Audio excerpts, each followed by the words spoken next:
আস্থা ভোটে যেন নিজ দলের বিরুদ্ধে ভোট দিতে না পারে, সেটা দিলে তার সংসদ সদস্য পদ বাতিল হবে, এই বিষয়ে একমত।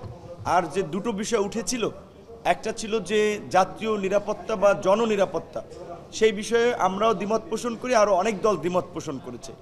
আরেকটি ছিল সংবিধান সংশোধনী, এইটার ক্ষেত্রেও আমরা দ্বিমত পোষণ করি। কারণ হচ্ছে সংবিধান সংশোধনীগুলো সাধারণত রাজনৈতিক দল কিংবা অনেক ক্ষেত্রে দলীয় নেতৃবৃন্দকে এম্পাওয়ার করার জন্য করা হয়।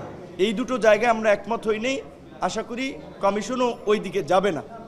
দ্বিতীয়, সংসদীয় কমিটির বিষয়ে এটা খুবই একটা ভালো অগ্রগতি হবে যদি অন্তত আপনার স্বরাষ্ট্র পররাষ্ট্র সহ গুরুত্বপূর্ণ কমিটিগুলো বিবেচনায় নিয়ে 50% বিরোধী দলের মধ্যে প্রতিনিধিত্ব ডিস্ট্রিবিউট করা যায় সংসদীয় কমিটিগুলোর, সেই ক্ষেত্রে ভালো হবে। সেটার বিষয়ে আমরা একমত পোষণ করি, অন্যান্যরা সেই বিষয়ে একমত পোষণ করেছে।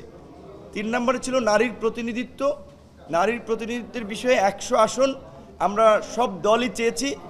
আমরা দলের পক্ষ থেকে আমরা বলেছি যে সেটি যদি 100 আসন ফিক্সড করা হয়, 3টি পুরুষ যে আসন রয়েছে তার বিপরীতে একজন করে নারী, কিন্তু সেটা নির্বাচিত হবে এবং নির্বাচন শুধুমাত্র নারীরাই অংশগ্রহণ করবে। এই প্রক্রিয়া হলে একটু কষ্ট হবে, কিন্তু নারীদের জন্য মেইন স্ট্রিম রাজনীতিতে বা তাদের ক্ষমতায়নের ক্ষেত্রে একটি সহজ কাজ হতে পারে।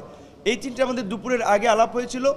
লাঞ্চের পরবর্তী সময়ে যেই দুটো বিষয় আলোচনা হয়েছিল সেগুলো আপনি ইতিমধ্যেই জেনেছেন, যে দ্বিকক্ষ বিশিষ্ট সংসদ নিয়ে এটি বেশিরভাগ রাজনৈতিক দলই একমত পোষণ করেছে, আবার কোনো দল, 2টি দলও দ্বিমত পোষণ করেছে।